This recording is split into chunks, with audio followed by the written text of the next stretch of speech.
Kash Patel is king of the FBI, and Donald Trump is just the king. Kash Patel confirmed yesterday in a very close Senate confirmation, 51-49 was the final tally, but it flew through, which I know angered and upset a lot of Democrats, 5 of whom actually stood outside in the cold in front of the FBI building trying to get people to block the nomination of Kash Patel, but that just didn't work because at the end of the day, Donald Trump and Kash Patel received the votes they needed.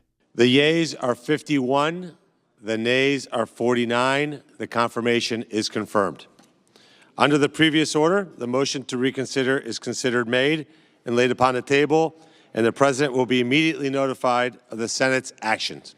That was yesterday, as we said in the Senate, as the vote went through for Kash Patel, and there was a Black History Month event going on at the White House, and there were a bunch of attendees in celebration when Kash Patel was confirmed. They heard the news, and there was a massive uproar of excitement among the Black History Month attendees. Here at the Black History Month celebration at the White House. And hey, everybody here, Kash Patel has been confirmed as an FBI director. Who's ready for some heads to roll? Let's go! Kash, I know you got the receipts. Hold them mother suckers accountable. That was David J. Harris, and we do appreciate him self-censoring and calling them mother suckers. But that was the mood. It was a lively and it was a fun and it was an exciting mood at the White House as they were preparing for Donald Trump to come out and help celebrate Black History Month, which he did, and he had some special guests. Tiger Woods was among the attendees. Sage Steele was also there, and Donald Trump. He made a couple of announcements too. He said that first of all, it was not just a celebration of Black History Month, but his first full month in office, as 4 weeks have passed since the inauguration, and he's now starting the 5th week. In 4 weeks, our new administration has achieved more than most administrations achieve in 4 years. We brought our country back. It's 4 weeks. Today is our 4th week. It's the end of the week. We are now starting our 5th, and I think we've done more in 4 weeks. Well, certainly than the last administration did in 4 years. They actually went negative. They actually went in the wrong direction. Together, we're going to be fighting long and hard for Black Americans and all Americans. We're going to be fighting for all Americans. Yeah, and he said there's a couple of things that have happened in the past couple of years which he thinks are bad for the Black community, and he wanted to make sure that they don't happen again. One of them was the 1619 Project, which he name-checked in his speech yesterday at the celebration.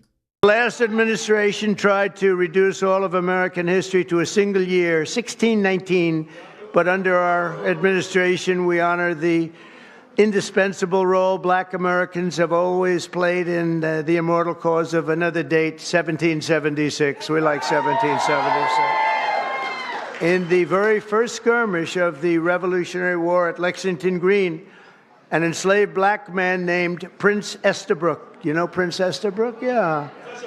Answered history's call and fought as the Minutemen alongside the other patriots of the very small Massachusetts town. Couldn't protect itself, but they did a good job. Prince was wounded in the early morning battle, becoming not only the first African-American soldier to fight in the Revolution, but among the very first Americans to spill their blood. One of the first in the nation to spill blood in that very, very tough time. Soon Estabrook joined the Continental Army and ultimately won his own freedom along with that of his fellow Americans. His legacy will endure, and we're very proud to honor him today. It's a very important day in our country, and we honor him. And that's not it. Donald Trump mentioned that he was going to be honoring a lot of other Black Americans and Americans in this Statue of Heroes garden, or the Garden of Heroes, with all of the statues that he's planning for the 250th anniversary of the United States of America. And he mentioned again by name a lot of these African American heroes who will have a special place in that garden. Under the executive order I signed last month, this new beautiful outdoor statue park. It's going to be a statue park. It's going to be unbelievable. We're picking the final sites now. It's between various states that want it very badly. We'll honor hundreds of our greatest Americans to ever live, including countless Black Americans, icons. The garden will predominantly feature incredible women like Harriet Tubman, Rosa Parks, Billie Holiday, Aretha Franklin, and Coretta Scott King. And I will showcase extraordinary. It will be something very extraordinary. It's going to be producing, we're going to produce some of the most beautiful works of art in the form of a statue from men like Frederick Douglass, Booker T. Washington, Jackie Robinson, what a great athlete that was, Martin Luther King Jr., Muhammad Ali, he's not a bad athlete. What do you think, Muhammad?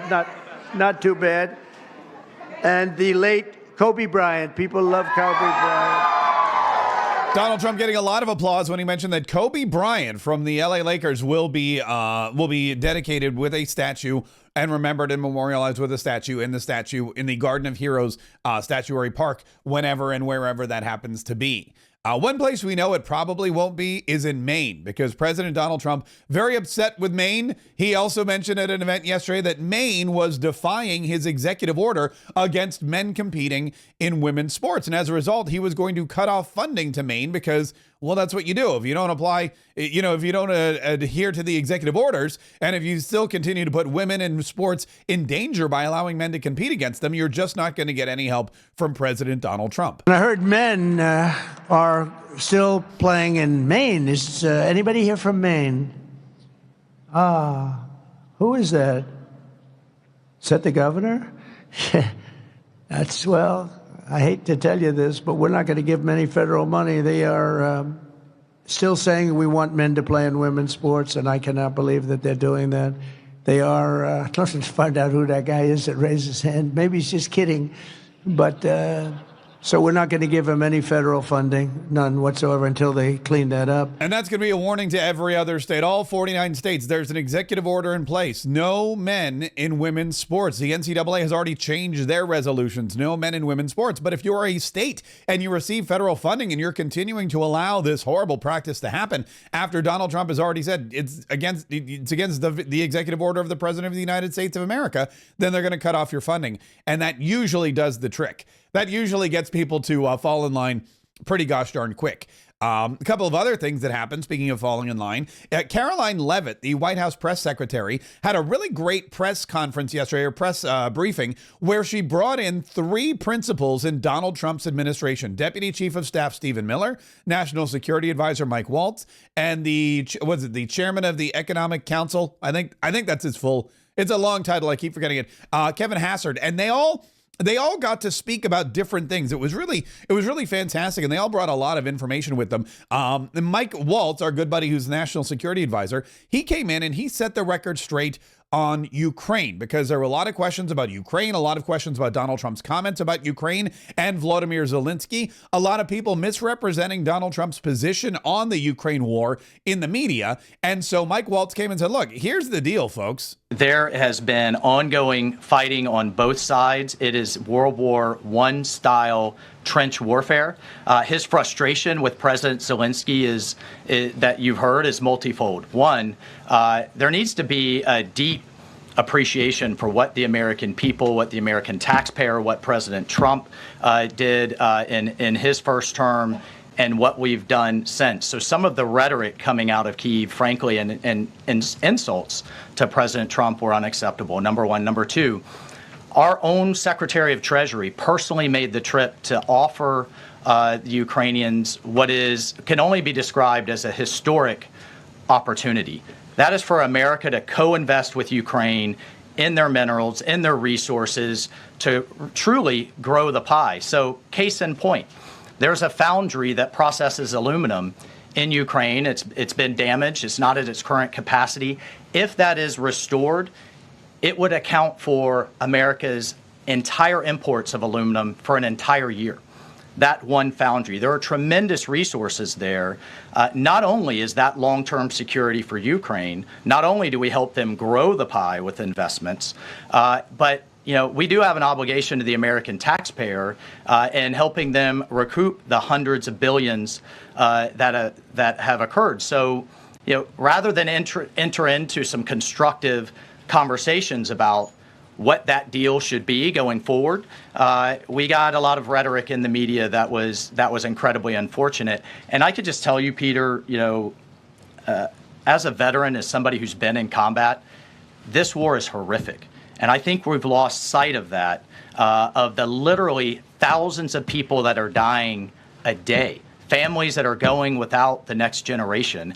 And I find it kind of, frankly ridiculous. So many people in Washington that were just pounding the table for a ceasefire in Gaza are suddenly aghast that the president would demand one and both sides come to the table when it comes to Ukraine, a war that has been arguably far greater in scope and scale and far more dangerous in terms of global escalation to U.S. security. There you go. Mike Waltz summing it up pretty well, saying, look, here's the deal.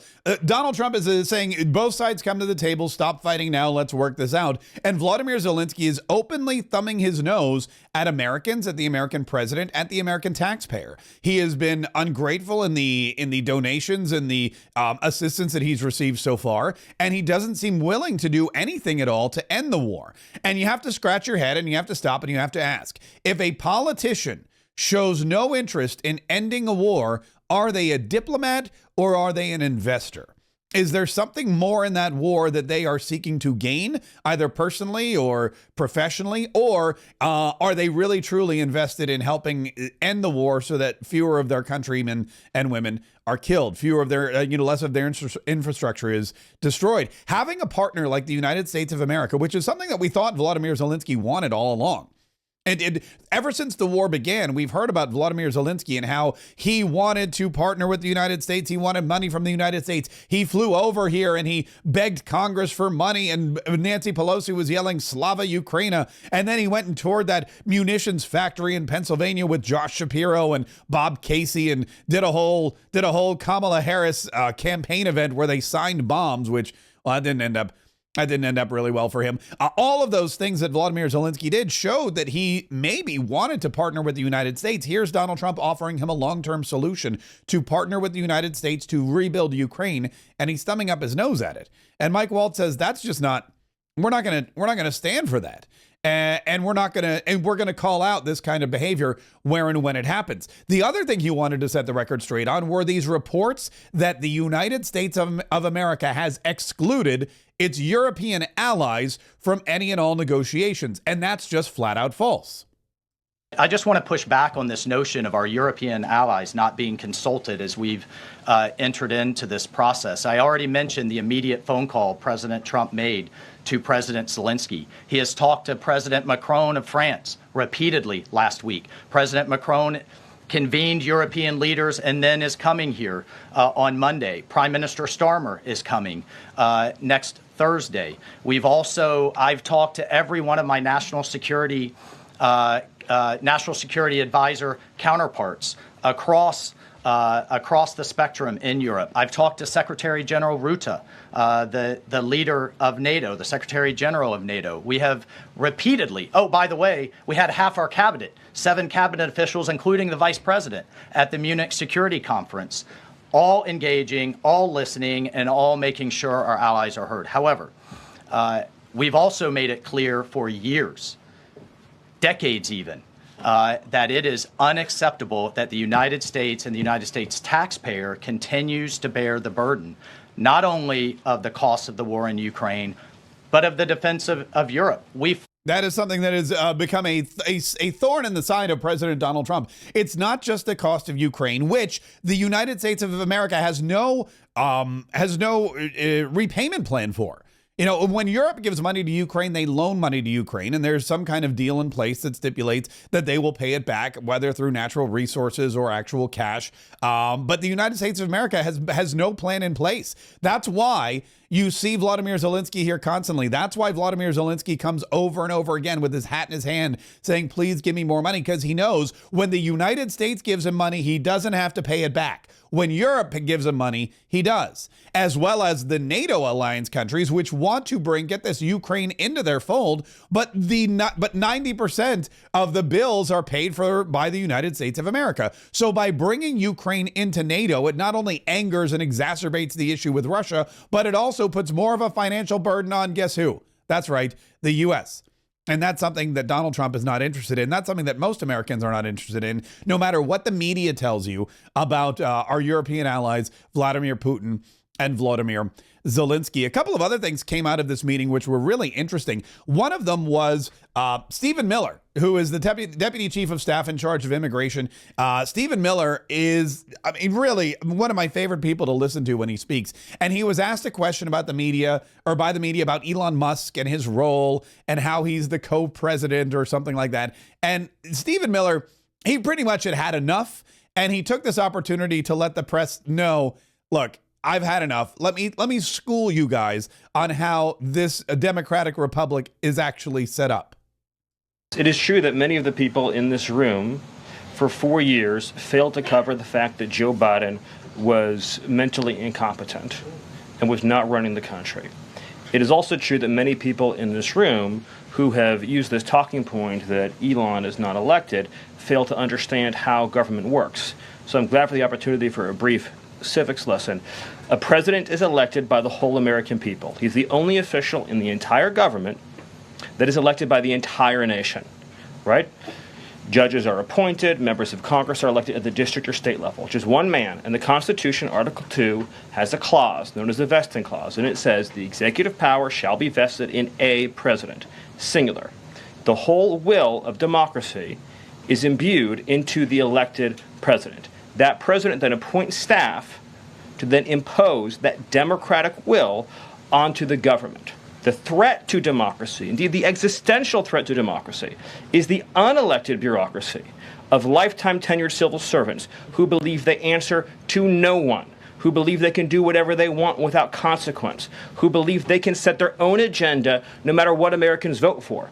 So Americans vote for radical FBI reform, and FBI agents say they don't want to change. Or Americans vote for radical reform on our energy policies, but EPA bureaucrats say they don't want to change. Or Americans vote to end DEI, racist DEI policies, and lawyers in the Department of Justice say they don't want to change.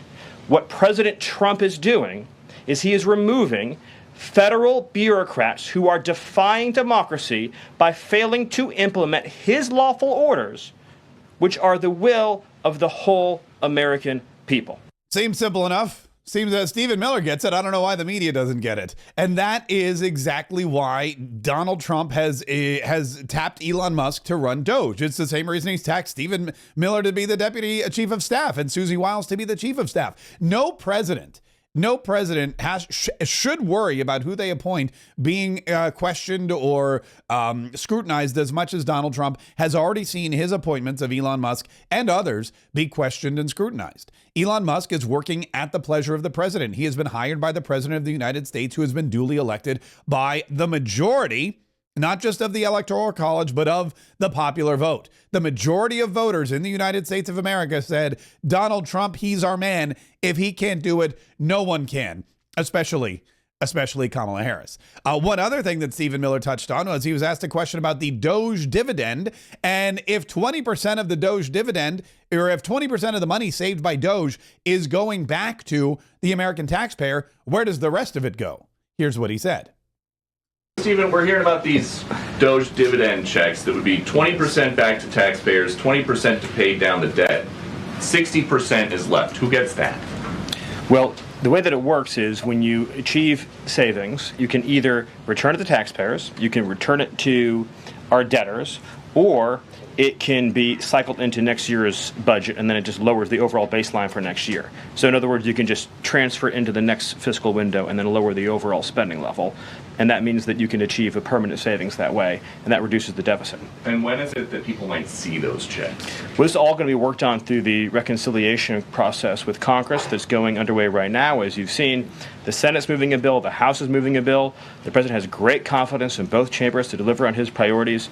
I would just take this opportunity to note that President Trump has made a historic commitment to the working class of this country to fight for major tax relief and major price relief. And cutting spending, as Doge is doing, and cutting taxes is the key to delivering on both of those promises, and President Trump is resolutely committed to doing both. President Trump, promises made, promises kept. He's cutting government waste with Doge, the waste, the fraud, and the abuse. He's returning the money to the American taxpayer. He's paying down the debt at the exact same time. He's working with Congress on a budget that will be effective and that will hopefully do all of his initiatives, including securing the border, including beefing up the military and cutting your taxes. He's working on reforming agencies like the IRS. He's working on ending the war in Ukraine. He's creating a statue of heroes that will show not just white, but prominent Black American heroes as well. Donald Trump is doing everything in his agenda, and he's doing it very quickly. Today, we begin month 2 of Donald Trump's 48-month administration, and I hope it will be just as exciting and just as effective as month 1 was. If it is, we're in for a real treat.